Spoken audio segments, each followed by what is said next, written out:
The faces of 10-year-old murderers. Tonight, the first new pictures of Thompson and Venables, new revelations about their years in custody and threats to hunt them down if they're released.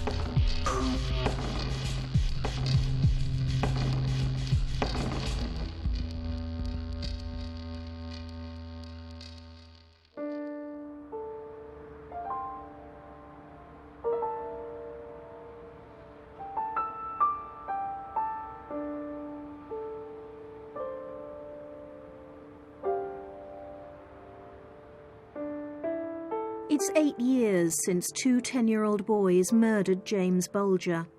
The anger is still there.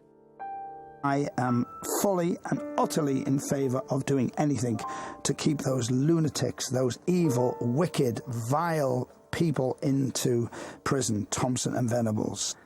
I don't think they have been punished in any shape or form.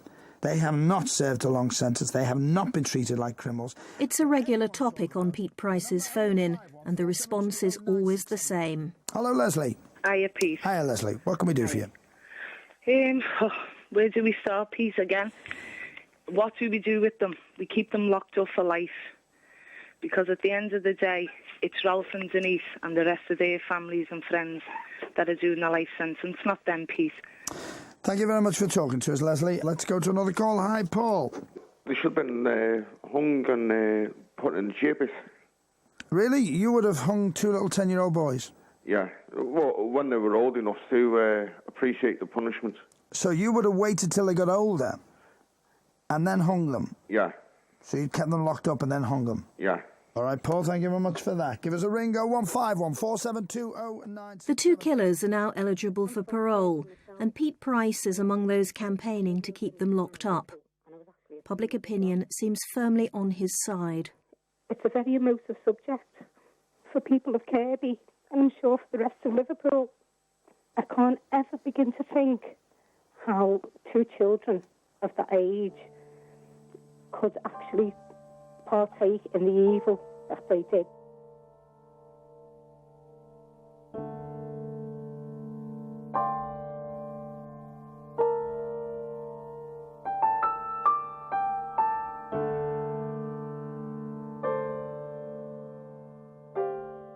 These pictures of Robert Thompson and John Venables have never been seen before. Taken at the time they were charged, they're also the last pictures you're allowed to see. A court order means more recent ones can't be shown. We can't speak to anyone involved in their care or custody or say where they're held. The legal restrictions mean very little hard information has ever emerged about Thompson and Venables in the last 8 years. Recently, the Lord Chief Justice said they'd made remarkable progress. But how do we know? How has the system dealt with 10-year-old murderers? What treatment have they had? Are they still dangerous? Up until now, we've only heard from those who want to keep them locked up for life. So tonight, we take a deeper look at their time in custody. And some of what we found is so controversial, it's not surprising it's been kept quiet.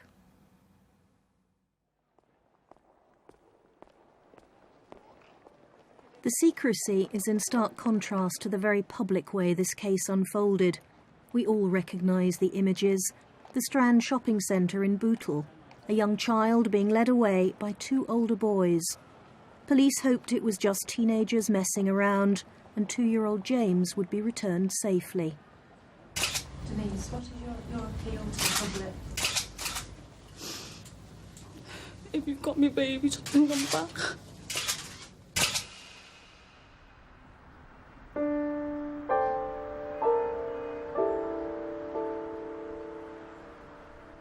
For 2 days, the hunt for James dominated the news, and it seemed the whole country shared the Bulger's anguish.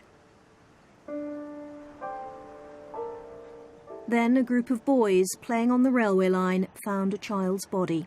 James had been cut in half by a train.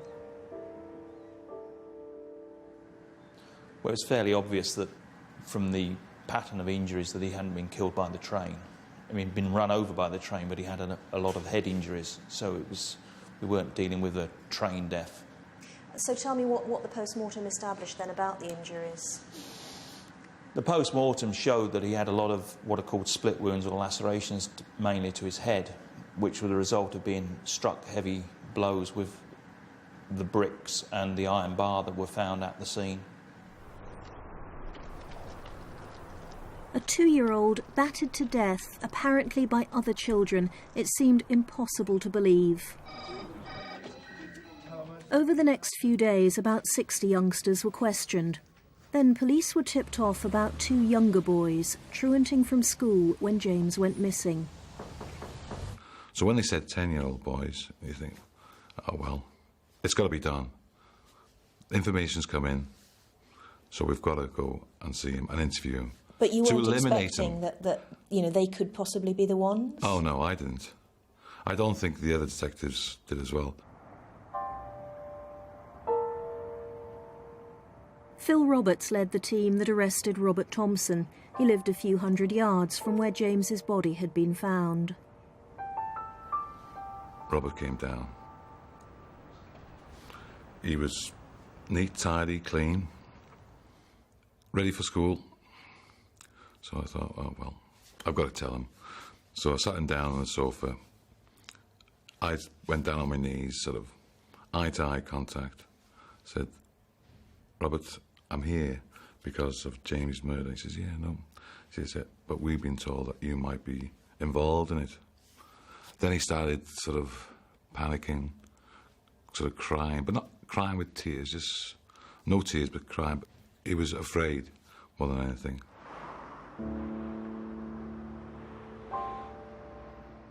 Robert was taken to Walton Lane police station. His mother went with him.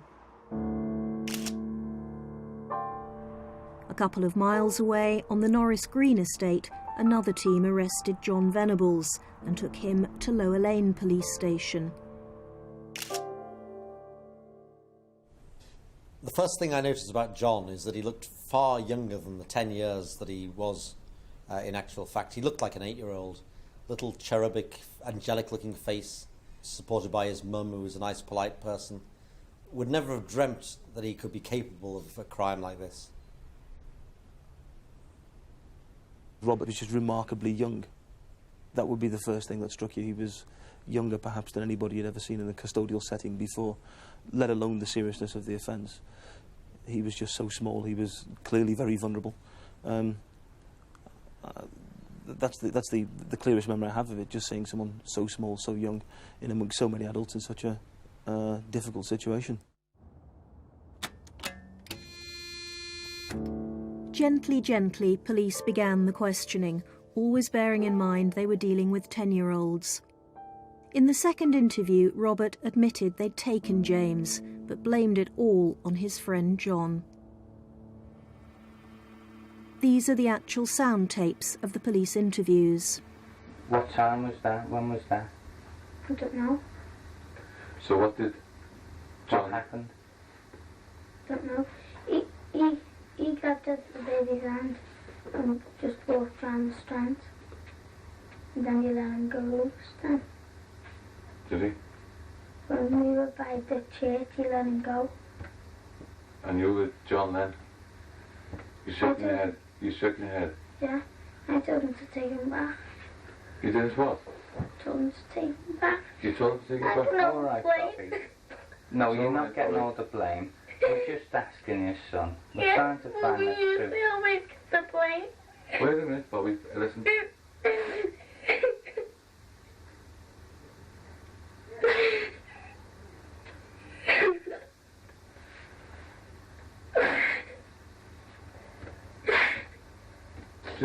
Just calm yourself down for a minute, okay? You all right? Yeah. It was like pulling teeth. Everything was coming slowly. And you had to have a lot of patience to interview a guy, you saw a young boy like that. You had to do everything slowly. Once you abstracted one tooth, yes, great. Forgot that. You knew that it was difficult to get the next step. Because everything was, during an interview, step by step by step. He'd lie, admit. Lie, admit. Lie, admit. The other team was having an even harder time with John Venables. For the first 4 interviews, he lied. He was never even in the Strand. So halfway through the second day, police told him Robert had already admitted they were both there. And suddenly there was silence, and he said, "Yes, we were in the Strand. But honestly, Mum, we never grabbed a kid, and there was the most terrible wailing," and he jumped out of his seat, very tactile boy, and he hugged the police officers, and he hugged his mum, and he was screaming and crying. "We didn't harm a child, we never grabbed a kid, Mum." And that was the first, and I thought, oh my God, if this is the first of many breaches of the dam, we're going to be submerged. He said that the 2 of you were in the Strand and that you saw the little boy. We never. Is that the God's honest truth? God's honest truth, I'm telling you that we never. He was too scared. He was probably too scared. And he said that you took him by the hand and led him out of the Strand shops. We never. He's a liar. Calm down. Oh my gosh. All right. Come on, look. It's all right. Come on, all right. I never got the boy. I never killed him, Mum.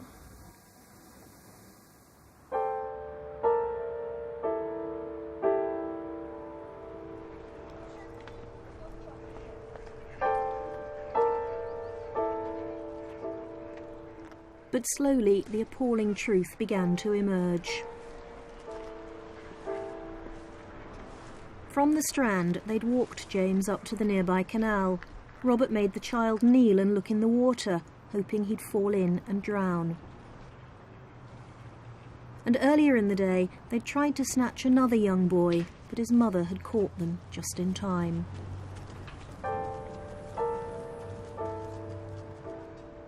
So all the time it's a spiral, and it's a downward spiral where their desire to actually increase the severity of their wrongdoing gets higher and higher and higher, and they seem to be at some point on a point of no return. Both boys took equally a leading part in the day's activities. You will see at times where John Venables takes the lead hand and he entices James away. And in other parts, the witnesses indicate, well, Robert is carrying James across the road and John's standing by. More than 30 people saw them dragging James along. The child was crying, his head bleeding, but nobody intervened. And this is where it ended. The railway tracks at Walton. Just a few freight trains rumble through on their way to the docks. Despite 2 days of questioning, neither boy would admit what happened here.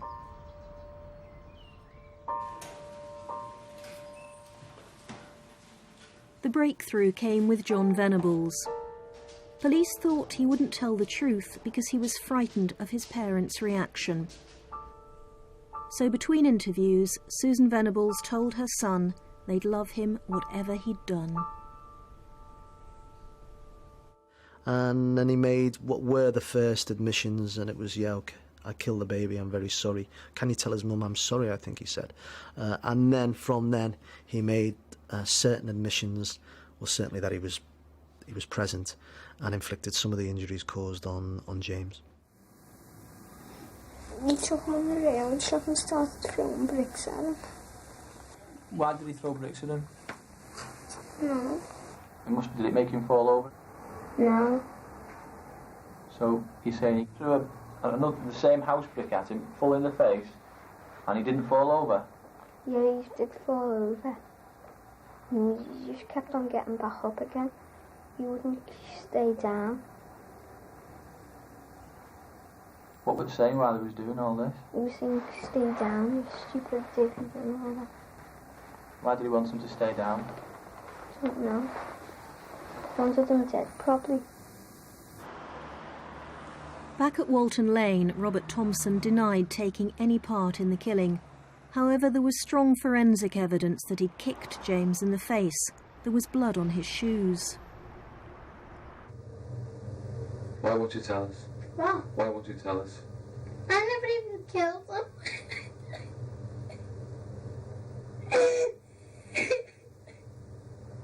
Bobby? What? Come on now. I'll be over in a few minutes if you just tell him the truth. John threw a brick in his face. Don't know.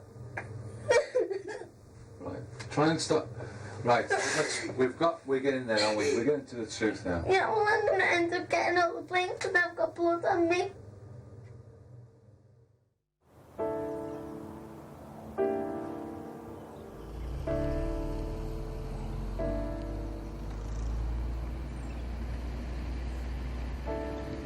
To the public, it was disbelief that two 10-year-old boys had committed a murder.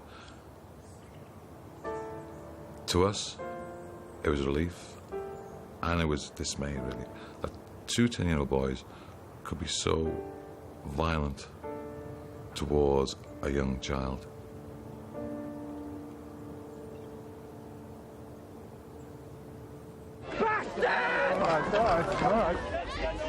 Public anger was almost unprecedented. There was a near riot the first time the two appeared in court.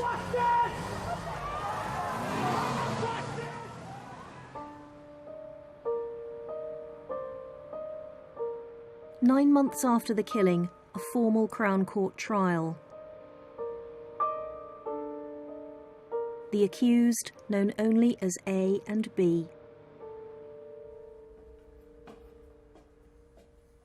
Back in 1993, the law assumed that a child of between 10 and 14 didn't always know right from wrong. The prosecution had to prove they did. So the trial hinged not on whether they killed James, there was never much doubt about that, but whether they fully understood that taking him away from his mother and battering him to death was seriously wrong. That was all the legal system needed to know. The jury found them guilty of murder, and for juveniles there's only one sentence: to be detained during Her Majesty's pleasure. The judge then made a decision which has become a major factor in this case. He identified the boys. Their school photographs are now recognised by almost everyone in the country.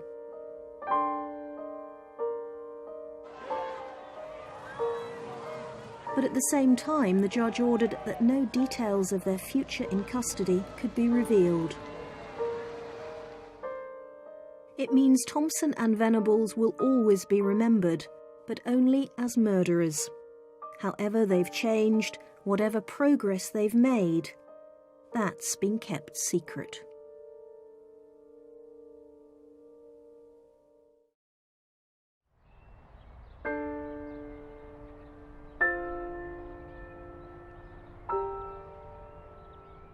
St Mary's Church of England Primary School in Liverpool.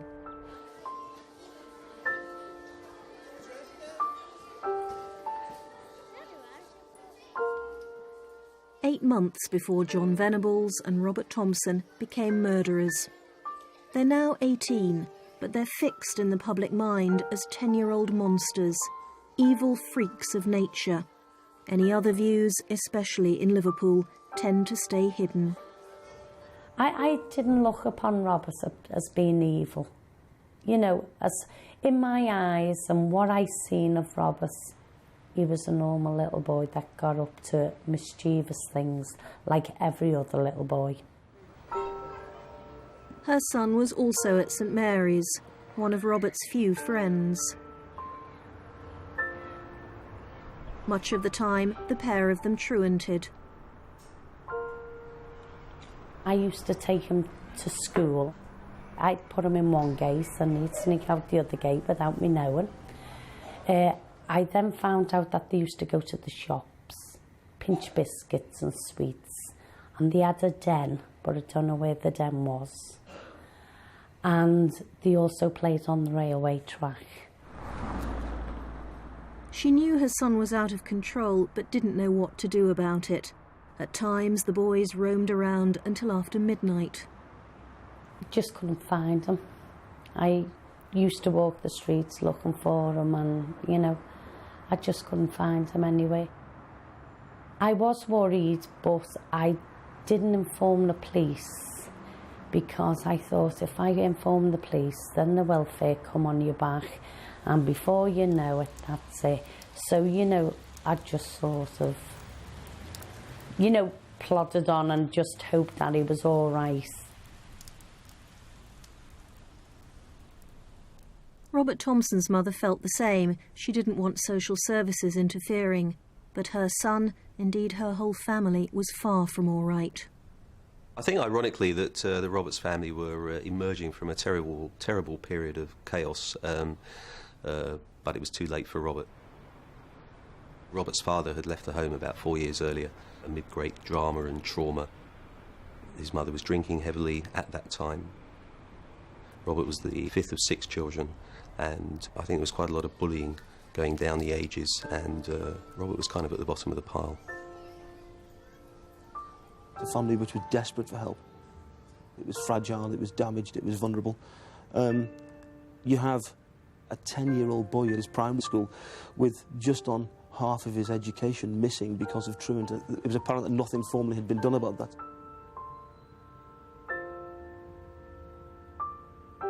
John Venables had only joined the school that year. He was moved from Broad Square Junior, where his behaviour had become worse and worse. His teacher said John used to revolve along the walls, pulling down work. He'd curl up under a group of desks so no one could reach him. He stuck paper all over his face. He cut himself with scissors and also cut holes in his socks. Finally, he tried to choke another boy with a ruler across his throat. It's always seemed to me that John displayed many more signs of being, seriously behaviourally disturbed. He had an older brother and a younger sister. They both had learning difficulties, were attending a special school. His parents had quite an unstable relationship. They'd been separated for a while. I think, again, in the months before the murder, they were attempting some kind of reconciliation. Instability is always very difficult for children to deal with. So moving school was seen as giving John a fresh start. Instead, it brought him together with Robert Thompson. They were 2 small boys from difficult families running wild together, but they appeared no different to countless other children until they murdered James Bulger. They were 10 years old when they were first locked up. The public expected them to be punished for their horrific crime. But children under 15 can't go to prison. They go instead to secure units run by local authorities. These youngsters may have committed serious crimes or be at risk of harming themselves because they're out of control. For the majority of young people, coming to secure accommodation is a huge shock. There is a bravado as they walk through the door, because that's what a teenager would expect. They will walk in, they will strut in sometimes. Some of them come in crying, some of them are brought in kicking and screaming. But the reality is that once they're in secure accommodation, they have become quickly aware that the adults are in control of their lives, and that, for the first 4 or 5 days, or indeed longer, can be a huge shock. Often youngsters arrive with very little structure in their lives. They've what I would describe as lived on the margins of society, in the sense that they don't go to school, they're out late at night. The whole kind of day is different from everybody else's day. They've often arrived with very poor health backgrounds, no educational achievement records, and sometimes even as basic as they don't know how to brush their teeth. These are children's homes, not prisons, and the emphasis is on welfare. The days are tightly organised, normal school hours, meals at set times. At night, they're locked in their rooms. There are also regular sessions with psychiatrists to try and change the attitudes and behaviour which led to them getting into trouble. We've got a system of secure accommodation which is one of the best in Europe. We know we've got effective treatment and we know it works. The outcomes, we can also predict those children who are likely not to benefit and likely to remain at risk in the long term. But for the majority who are amenable to treatment, the outcome is good.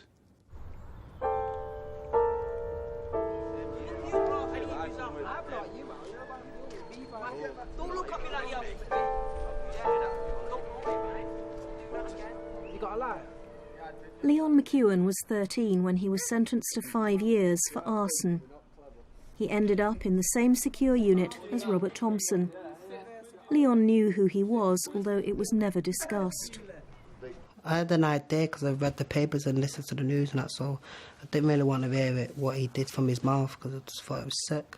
And were you ever there when there were any stories on the news about the killing? Or Yeah, like one time we was all just sat there and it come up on the news. I can't remember what it was about. It showed you his picture, and like, I remember the staff turned it off, and he went like barging into his room, and you could hear him like arguing with the staff. I can't remember what he was saying. He was just swearing at him and stuff like that. we can't say where Thompson or Venables are held for legal reasons, but they're not in any of the units shown in this programme.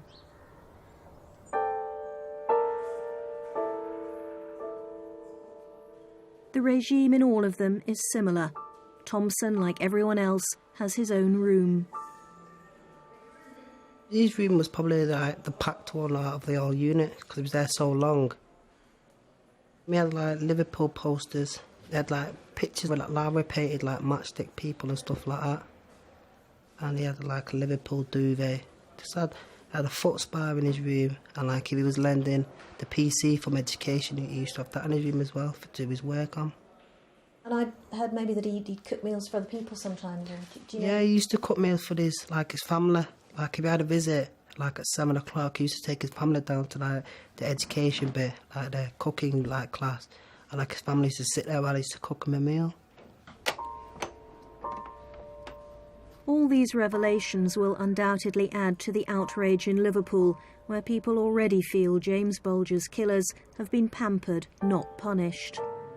Certainly the facilities in secure units are excellent, but keeping children locked up like this is expensive.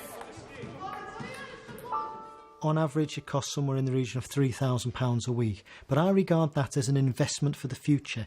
If I can effect positive change in a youngster, return them safely to the community, then perhaps we won't spend large sums of money by incarcerating them for the majority of their adult life. But for an awful lot of people, especially the victims of crime, they're not interested in any of that. They simply want to know, where is the punishment? I think by locking up a young person, 13, 10, 11, 12, 13, by restricting their liberty for a period of months and sometimes years, you are doing that. Even if you lock them up with an all-weather football pitch, a swimming pool, a gymnasium, a Game Boy, a television... Those are part of the things that young people need in order to develop a sense of worth. What do you want me to do? Do you want me to lock a young person up? Lock them up in an environment that brutalises them, that actually restricts their liberty in a sense that is negative? Or do you want me to effect positive change so that at the end of the process, young people come out having made progress and change and less likely to commit further offences? So the punishment is being locked up, but even that's not straightforward. Hi, have an evening news? Great, thanks a lot. Recently, public anger's been stoked up again by a number of press stories. Oh, OK, so this is Venables, and it's saying that he's been released several times from his secure unit with his father to go to Old Trafford. And they're saying that he's also allowed out once a week to play football against teams of local schoolboys who don't know his identity. Stories started appearing as soon as it became clear the killers were eligible for parole this summer. Robert Thompson has apparently been to a Manchester shopping centre, but we've discovered he's been shopping quite often. In fact, he's been coming out for years. It's called mobility. Mobility is time out of the secure unit and can take a number of forms. In the unit that I manage, mobility is always supervised by at least one member of my staff team, and that will in a typical young person will start with a small amount of mobility and perhaps build up to more extensive mobility. Its purpose is to prepare young people from moving from a very enclosed, secure environment back into the community, so will take place in the latter stages of their sentence. But according to our research, Robert Thompson got his first taste of freedom little over a year into his sentence. This is Rivington Pike in Lancashire. Early in 1995, Robert came here for a long walk, supervised by staff from the unit. Like all mobility, it had to be specifically approved in advance by the Home Office. And this was just the beginning of regular trips out, which until now have been kept absolutely secret.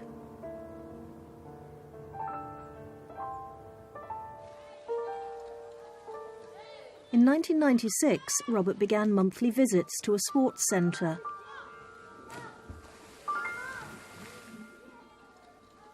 I just used to go swimming with the staff, then come back about 3 hours later. Just used the staff used to say, oh, we went swimming at the McDonald's or whatever.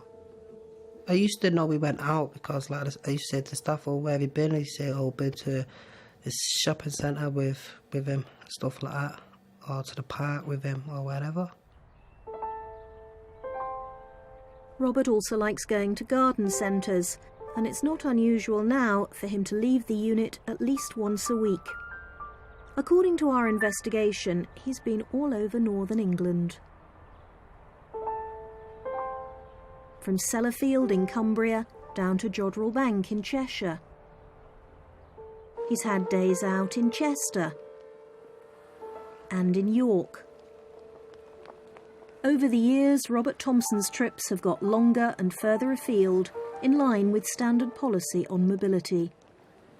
Sometimes it can involve simply starting off with perhaps an hour out of the unit and having a walk in a local park, moving up to perhaps going to following some educational type programme where they might go to a local museum to complete work that they've been undertaking education, perhaps to a local shopping centre to buy the clothes that they need from the money that they're allowed. And that's about that's about preparing them for a return into the community. It's about promoting independent skills. It's about allowing them just to handle some kind of money.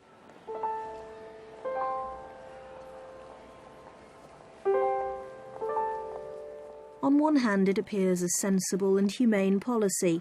You can't lock children away for all their formative years and expect they'll just slot back into society, rehabilitated. But when those children are James Bulger's murderers, it's not surprising the Home Office won't talk about it. Is there a real sensitivity about discussing mobility? It sounds like the government, the Home Office, they would really rather people didn't talk about this. They really don't want people to know exactly what's going on. Well, I'm sure that the government and the Home Office have very real security concerns when it comes to discussing mobility, particularly the detail of mobility in these individual cases. I respect those concerns. Is it a question actually of embarrassment, that they really don't want to admit that having locked up young offenders, we do let them out again? I don't know what the motivation is, but I think it's clear that there are real security concerns. Whether that's the prime motivation, I can't say.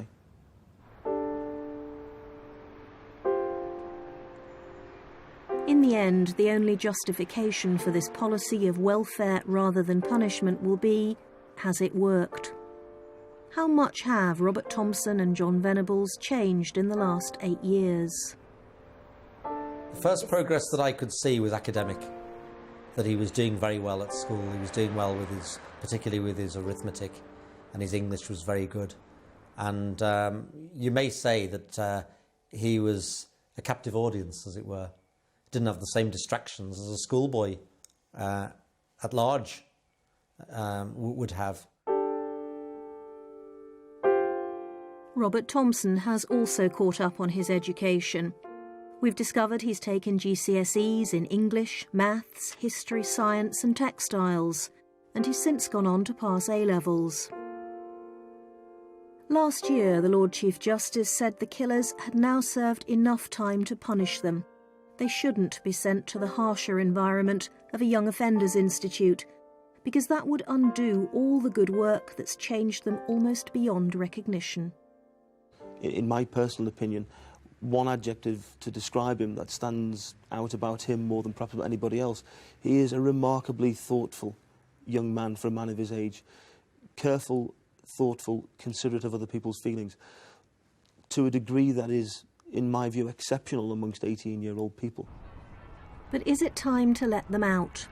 We've discovered the parole board will meet next week to decide if Robert Thompson and John Venables are still dangerous.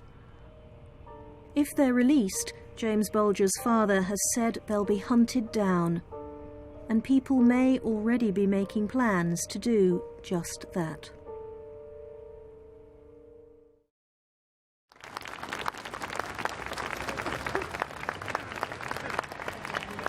Ladies and gentlemen, thank you once again for coming out. I'm angry, and I'm here today because I think they're taking the mickey out of us.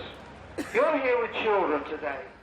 DJ Pete Price is among several well-known Merseysiders who support the Justice for James campaign. The aim is to keep Thompson and Venables locked up. Little bits of information are being fed out. How can they say that these two boys have been punished? They have not been punished in any shape or form yet, and that is what is wrong. At the forefront of the campaign, James's mother, Denise. They've always had the backing of the popular press. That's helped by the fact that another organiser, Chris Johnson, runs a news agency in Liverpool. He's also Denise's press agent. Walk a bit slower. So you're going down the aisle. They know time is running out.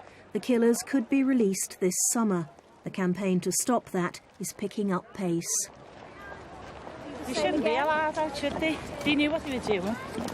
10-year-olds all here now know what's good, what's bad, so they shouldn't be allowed out. Do you not accept that maybe in 8 years and with a lot of professional help they might have changed? No, no. They'll always be bad, won't they? Always. I think, justice hasn't been served with them. So I think, they need to go in the big jail. Because I think they're being treated with cotton wool at the moment. You can't be giving this example that if you go out and horribly murder a child or somebody, then you'll get the education that you should have got anyway, and then you'll get all of these things set up for you in life to make it easy for you. It shouldn't be about them coming out. I think my main concern is that they probably could still be a danger, and certainly people who commit illegal crimes, at what stage do you believe that they won't reoffend?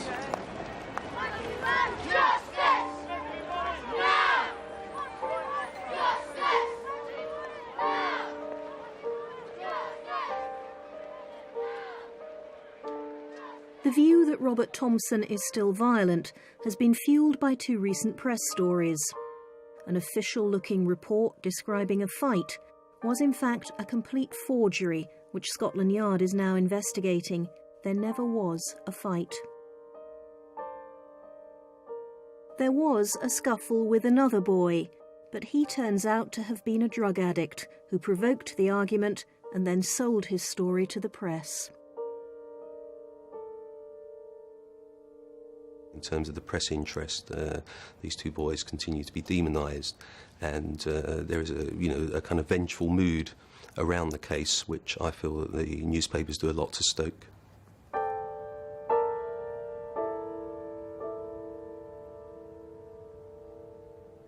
I've always felt that people needed to put those two boys out of the frame of human reference, that it was so difficult to imagine any child of ours committing such a crime that people had to kind of describe them as evil, to dismiss them almost, and that there was a need for them to be demonised. It made us feel better.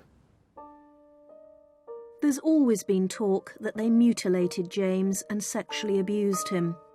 After 8 years, those rumours have suddenly been spelled out in the press. The injuries described were absolutely horrific. We checked every detail with the pathologist who did the post-mortem, and none of this is true.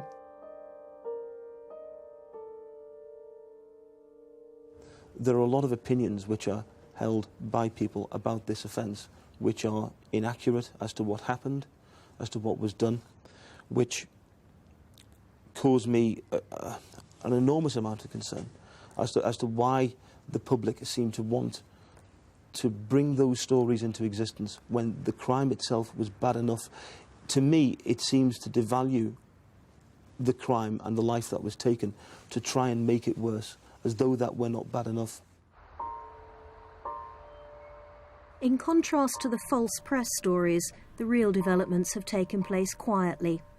Both Thompson and Venables have had years of regular and difficult sessions with psychiatrists. John has described having flashbacks where he saw James bleeding on the ground. He's also had nightmares where he dreamed of giving birth to somehow bring James back to life. 2 years after the trial, when he'd blamed it all on Robert, John Venables admitted his guilt.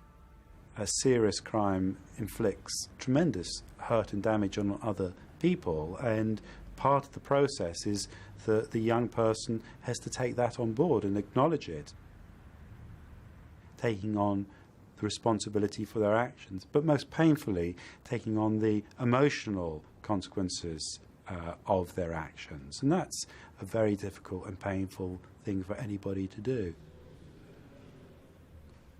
Robert Thompson lost faith with his first psychiatrist and demanded a new doctor.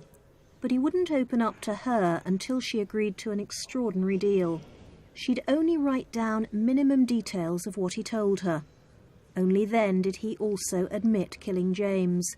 He still wouldn't talk freely because he said it wasn't sorted out in his own head. It was 5 years after the murder before Robert finally expressed remorse for what he'd done. The psychiatrist's views will carry great weight when Thompson and Venables appear before the parole board next week. There'll also be detailed reports on every aspect of their lives in custody.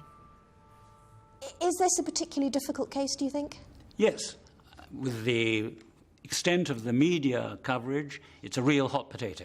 And how much is that going to affect their decision? Shouldn't affect it at all. They should concentrate on the evidence they have before them in the dossier and the impression they form of the individual who is making the application before them. And what is your brief? I mean, what are you trying to get at? To assess the dangerousness of release. If there is any danger, then we would not be in a position to recommend release. We've got to be satisfied that the prisoner can safely rejoin society.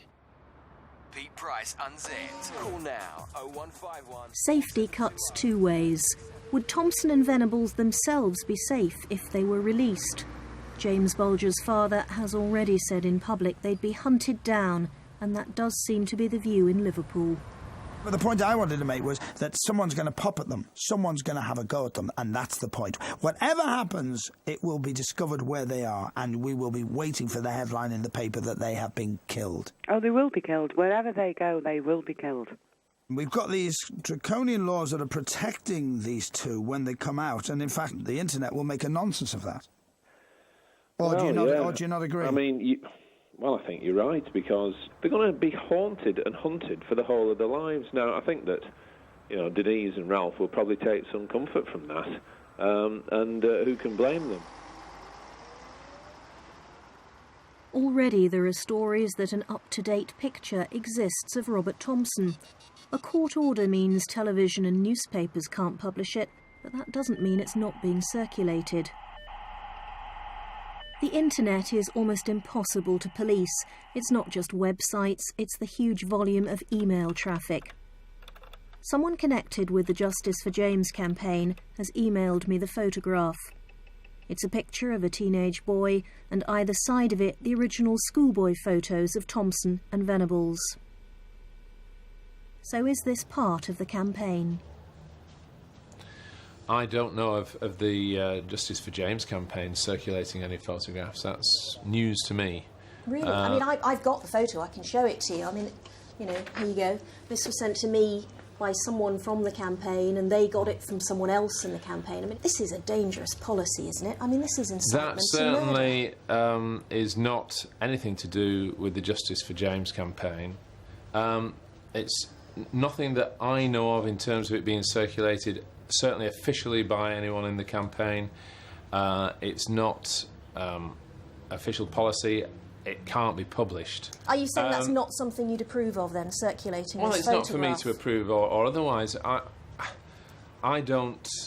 I mean, undoubtedly people are very angry in Kirkby. But I mean, this and in Liverpool and worldwide. So, I don't know. I don't know what the photograph is, and I don't know who circulated it. But lots of people know about it. The campaign recently held a fundraising evening at a Liverpool pub. James's mother, Denise, was there. £1,500 was raised. There was talk of using some of that as a reward for whoever tracked down the killers and displaying a picture of Robert Thompson as a wanted poster. So, I mean, just to clarify, Denise does not want them to be hunted down. She is certainly not encouraging anybody to do that. This photo is, though, isn't I it? think... Well, I don't know anything about that. You've just shown it to me, so it's a mystery to me. Will you be saying to people, look, whatever that photograph is, whether or not it's Thompson, stop circulating it, because it's a dangerous thing to start to do? I would have to say to them that they should not circulate it in Britain. Whether they decided that the internet was so big that it couldn't be stopped is a matter for them. I wouldn't seek to tell people what to do. It certainly wouldn't be done by the Justice for James campaign, and it certainly wouldn't be done in this country. If somebody abroad wanted to do it, then we couldn't stop them.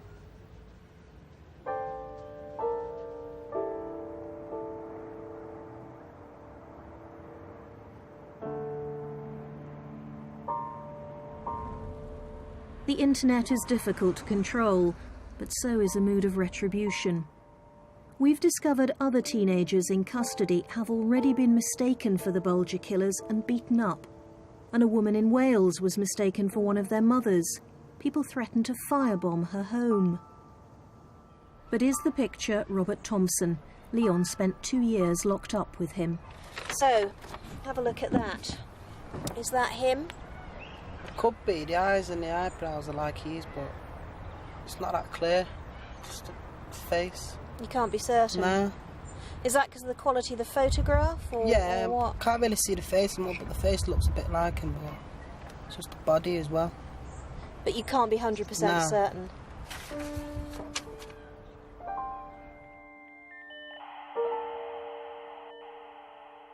They were 10 years old. James Bulger would be the same age now, if they hadn't killed him. Whether his parents can ever forgive, only they can decide. The issue for the legal system is so much simpler. If Thompson and Venables are safe to be released, then it's time to let them out. I'd like to see Roberts again, and ask, I'd like to ask him why and what went wrong, and